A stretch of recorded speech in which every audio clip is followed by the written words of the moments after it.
Hey, what's up guys? So this video is not really a design video, but I'm just going to show you really quick how do you cut a square into a hexagon.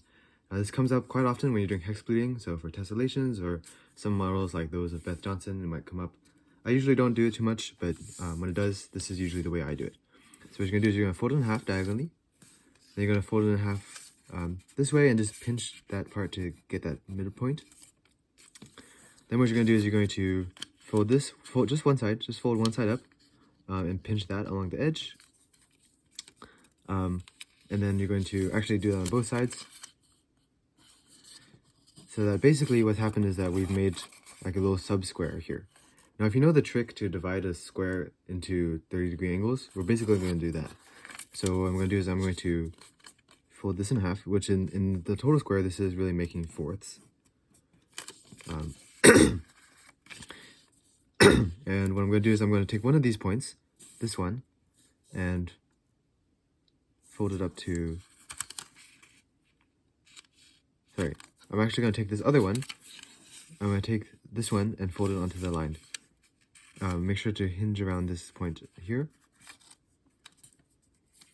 So see how that these pinches are lining up. Then I'm going to crease here. And when I crease this other side, you see that it divided the bottom angle into exactly thirds. Or in other words, that's 180 divided by 3. These are 60-degree angles. Now, I'm going to very quickly show you how this construction worked. So as I mentioned, basically what we did was we had divided up this into a little sub-square.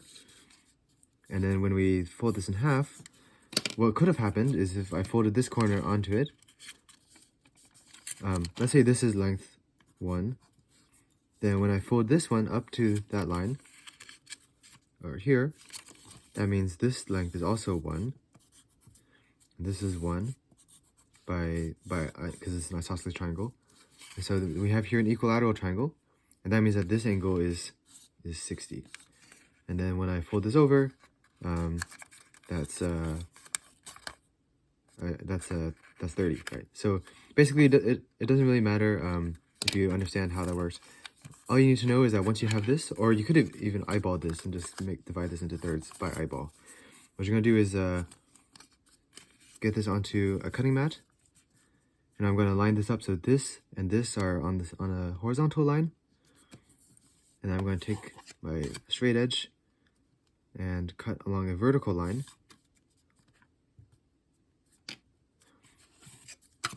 Starting from this point here.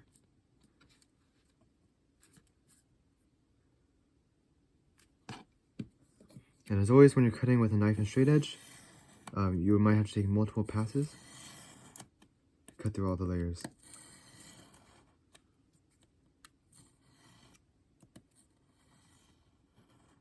Okay.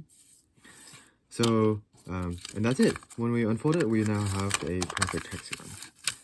Okay, and from there you can make a hexagonal grid just by folding edges into the center. It should be fairly straightforward. So yeah, I hope this video helped. Hope that if you have to make a hexagonal grid, hope this was helpful. Stay tuned for more, especially if you want more hex pleating videos. I'll be making a lot more in the future, so stay tuned. Thanks for watching, guys. See you later.